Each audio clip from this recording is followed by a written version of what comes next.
Okay, so I've just entered the car park. What I'm going to attempt to do now is the forward bay park, turning right into a bay. So as I drive along, I want to make sure that my car's straight and parallel to the top of the bays. Left myself a nice big space so it's easy enough to turn into the bay. I want to make sure I've got enough room to kind of like get the car to swing around, especially if there's cars in between the space that I'm going to park into. So I'm going to drive forward until I get my white line and it's placed just under my door mirror. See, my reference point will be just here, and that'll be our reference point to start. From this point then, I'm going to check around the car as normal, as we'd normally do our observations, to make sure it's safe. You'll see that in another video we've done as well. Checked around the car, then I want the car to move forward slowly. I'm going to steer and put a four-lock on, again as and when it needs to.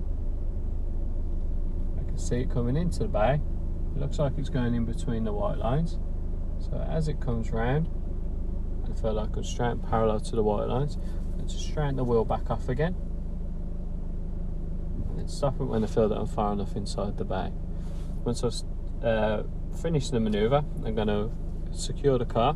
I'm going to place the handbrake on, pop it into neutral, and then release my feet. We're nicely inside the bay. Most important thing is just to make sure that we do the manoeuvre slowly and safely, and always remember to keep checking around you just to make sure it's safe and there's no pedestrians or cars moving around us.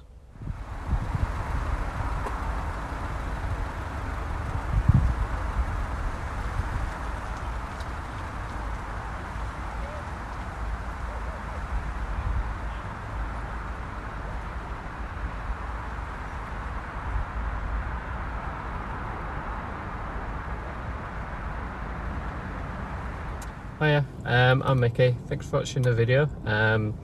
Remember to subscribe to my channel to keep up to date with all the new materials and new videos. Don't forget to give it a thumbs up. If you have any comments or have any recommendations for videos you'd like to see, don't forget to drop me a message or leave a comment. Other than that, just enjoy your lessons and